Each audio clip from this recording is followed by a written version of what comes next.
Well, it's time now to talk some sports. Obviously, you are aware that the return leg of the clash between the Black Stars of Ghana and the Super Eagles of Nigeria is happening in the next 24 hours. We know that the Black Stars have already arrived in Nigeria. Let's check out more from Joy Sports' Muftau Nabila, who is joining us live from Nigeria to give us some update on the match. So, Muftar, it's good to see you at this moment. It appears that some press conferences are likely to happen in the next few hours. But what more can you report from there? Okay, so just as you mentioned, waiting to take our accreditation cards, have the press conference with head coach of the Nigerian football team, the Super Eagles, Egwagon. And we understand that the team will finish training before they'll come to a press center for the pre-match briefing. We've not been given access to watch the training session, despite the mandatory first 15 minutes that's always open to media. When we go to the stadium, we're told that we cannot have access to the training session. So the first 15 minutes, we're not allowed to watch, and we had to move to the press center, where journalists are currently taking their accreditation cards. Welcoming us outside the stadium were paraphernalia of the Super Eagles, where chunks of people are out there selling their paraphernalia, expecting that they will give the Black Stars a tough nut to crack on Tuesday at the Moshood Abiola Stadium here in Abuja. And what I'm curious about finding about is matters relating to how we were welcomed at the airport. There were some trolls on social media indicating that since we didn't give a good welcome to our counterparts from Nigeria, they would do same to us when we get to Abuja. Was that the case? No, that was actually not the case. The Ghana contingent arrived via Africa World Airline. So the flight has its own disembarking, so it was much easier for players to disembark. Right. But when they arrived at the airport, the Joy Sports team were there. There were little disagreements because the Nigerian immigration officers wanted to go through the Ghanaian official. They wanted them to go through the normal immigration process. But what the Ghana Football Association President, Ket Okreku, said emphatically was that when the team Nigeria came to Ghana, they were given a special treatment, and no Nigerian official or Nigerian player had to go through the immigration process. So the Ghana contingent were not available to go through the same processes. So it was a bit of a notification until an official of the Nigerian Football Federation came to the airport and ensured that Team Ghana left the airport without going through the immigration process. Though it was tedious for Team Ghana, they were able to finally go through the processes without any further hindrances. Was it a problem of miscommunication? How come we didn't get the protocol right?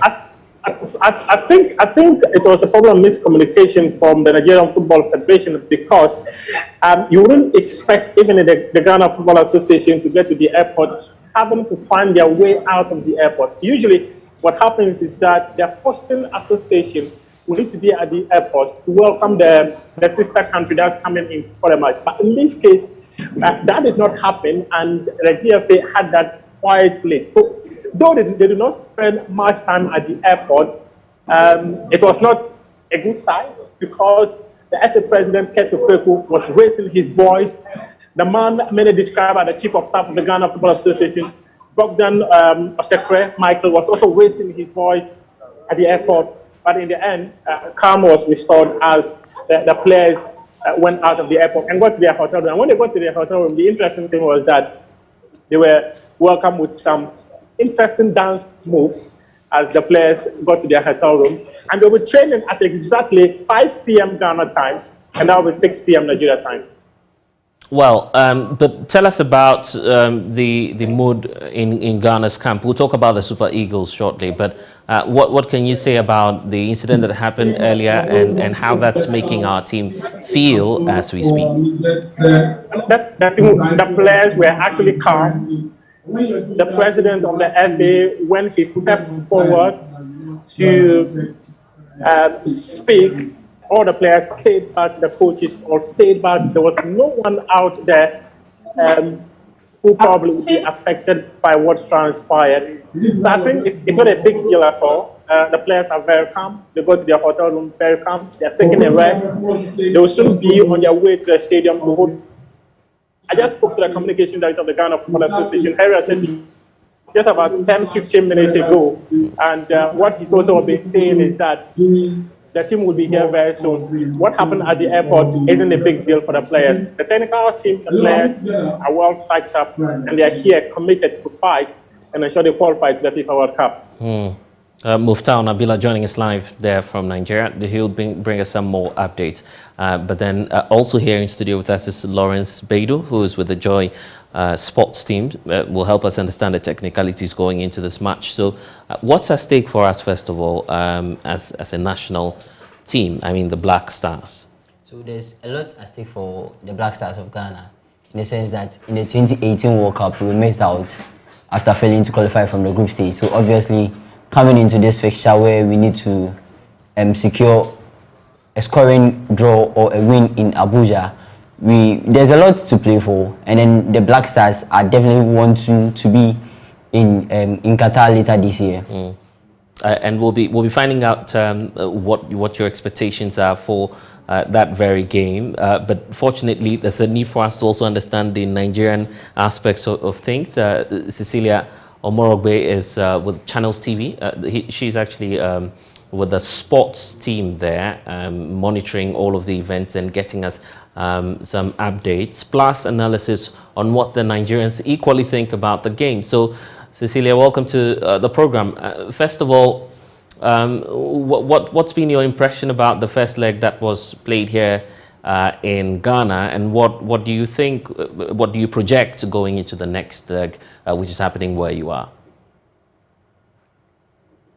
Yeah, I think going into the second leg, what the Super Eagles can do is to try as much as possible to connect the passes and maybe convert their chances. Because that first half, we discovered that the first leg, we discovered that Victor Osimhen was solely on his own. He didn't get the supply that he needed that would have made him to score any goal. So at the end of the day, it ended goalless. But from what the coaching crew have been talking about, the head coach Amunike, and of course the technical advisor interim Austin Egwapoint, they've been talking about how the players know how to recover, whether they are with the ball or not. That situation will definitely help them to conquer Ghana. They know how difficult this game will be because the Ghanaians have nothing to lose. They'll just come to Abuja, try as much as possible to play their game. But the Super Eagles of Nigeria have a whole lot to lose because the team just wants to go to the World Cup, especially after getting out of the group stage of the last 16 out of the Nations Cup, because they expected to get semi-finals at least. But they first round knockout, they were out, and Ghana on their own part got that at the group stage. So both countries, there's a whole lot at stake. For Super Eagles of Nigeria, they're playing at home, so there's much more at stake for the Super Eagles of Nigeria.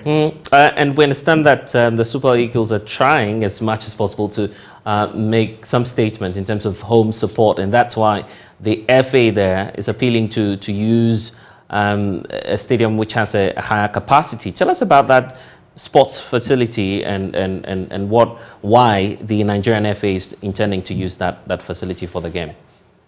That happens to be the biggest stadium in Nigeria, and of course is in Abuja, which is the state capital. And usually when you're playing, anytime you're playing a game in Abuja, they always want to fill the stadium. It's about 60,000 capacity. And with CAF giving Nigeria the go-ahead to really, bring all the fans to the stadium, maximum capacity. So the FA obviously wants to use the opportunity to ensure that, yes, all the fans are in camp and all the fans are at the stadium. And not just that, the support, because the players are already clamoring for support from the home fans. They believe that if the fans are at the stadium, because most of them saw what happened at Kumasi, despite the fact that they were not right there, not all the home fans, not all the fans from Nigeria could travel to Ghana, but they want to use the opportunity to be in Abuja to really support the Super Eagles, because they believe that with the support of the fans, obviously it's going to help the players to be at their very best. When you have your home fans for you, all of them, supporting the team, the drums, the noise, the songs and everything. That's obviously going to be an advantage for the players because someone like Victor Osimhen, for instance, when he was talking to the press on Sunday when they returned from Ghana, he talked about the fact that they really want that 12th man support from the crowd that will spur them on to give a very, very good game. And that particular facility is the Abuja National Stadium. Well, it's the biggest, as I mentioned earlier, it's the biggest stadium in Nigeria. And not just that, it's where it is situated. It is at is the capital city of Nigeria. And of course, you have so many technocrats, so many people. I mean, the politicians, the businessmen. Most of them are in Abuja, and all of them obviously want to be at the stadium to really see the Super Eagles play. The turf, the pitch is grass, and it's the best in the country. Not just one of the best, it's the best in the country. Okay. And of course, not just. But certainly, we'll be on the lookout for the match. Finally, what can you say about this? How much of a big deal is it for the Super Eagles in terms of qualifying for the World Cup? Here in Ghana, there's a lot of pressure on the national team as well to go in for the best. But there in Nigeria, paint a picture for us.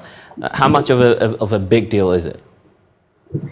Yeah, I think it's much. The pressure is so much because just yesterday, on Sunday, you have so many people actually donating a free ticket, about 5,000 tickets for fans, just for them to go cheer the Super Eagles for victory. And not only that, remember Nigeria sacked the coach Genen Rowe just before the nation, and a local coach was appointed, although interim based on August Negavoin. But everyone would definitely want him to be the one to qualify Nigeria for the World Cup. And if he fails to do that, there's a whole lot of pressure on him. And the FA wants the fans, the FA, and even the sports ministry want a situation whereby they can rely on local coaches. So if he fails to qualify Nigeria for the World Cup, it's going to be a whole lot. So the pressure is much, not just on the fact that they want to see how a local coach can qualify Nigeria for the World Cup, but also the crop of players that we have. I mean, according to most funded former players, all of them have been saying that this happens to be a golden generation, the best we'll have in a very long time, even equal to the US 94 squad that went to the World Cup and, of course, gave a very good performance. So if they fail to qualify for the World Cup, I don't know what it's going to be like for the fans that will go to the stadium to watch, and of course for Nigeria as a whole. And not just that, the FA, Nigerian Football Federation President Amaju Pinnick, I mean, since he came on board, he's been qualifying. Nigeria has been qualified for the Nations Cup. So if for the World Cup, there's no if. I think Nigeria must qualify for the World Cup. and that definitely shows the bias there. But it's fair enough. We're grateful that you've been able to join us. That's Cecilia joining us with our partners, Channel TV Sports there in Nigeria. But here in studio as well, Lawrence is still here. Lawrence, so that's how serious the Nigerians are about their, qualifying for the World Cup. But here back home as well, and looking at how we played at the Baba Era Sports Stadium, do you predict that we could sail through at this point? You know, not many Ghanaians had that feeling that the Ghanaians were going to have total dominance over their counterparts. Yeah. But then you had a 40,000 capacity stadium being to its fullest, right. And then you had Ghanaians cheering the Black Stars on from the very first blast of the whistle to the end. It gave the players some sort of edge, some sort of responsibility to try and then reward Ghanaians for their support they've given the team. First, there was a shambolic performance at the AFCON, so they knew they had to repay the faith Ghanaians had shown in them. It's 40,000, it's in Kumasi, and we know what Kumasi brings to Ghanaian football. Right. We have a lot of supporters trooping into the stadium, trying to make the players feel at home, and that was exactly what happened. We played our very best game in quite a long time, aside the game against Comoros, which we also lost at the AFCON. So I think the Ghanaians had the time to make everything right. They just couldn't take some of the chances that came their way. We tried to get Nigeria off the game, and they didn't have their best game. And if you could pinpoint some key players who played a part, I will mention Daniel Amati, Gideon Mensah, and Dennis Odoi. The fact that Felix Afenajan making his debut in the team also played quite a good game, and then he was lauded by Otto Addo, who didn't expect such a performance from a 19-year-old who is playing his first professional season in Europe.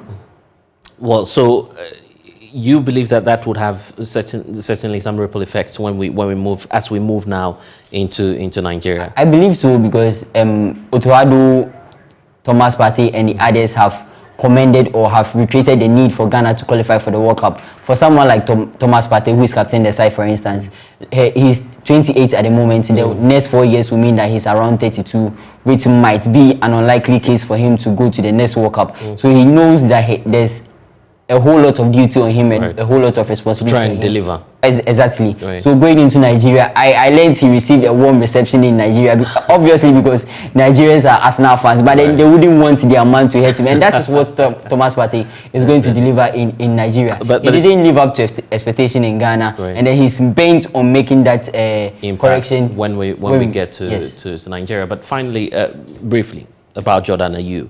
There was a lot of talk about him on social media. Do you feel that he should be placed for this match as well? Football has evolved. That's one thing I would say. Yes, Jordan Ayew is a forward, and we all don't like the fact that he last scored for Ghana in March 2021.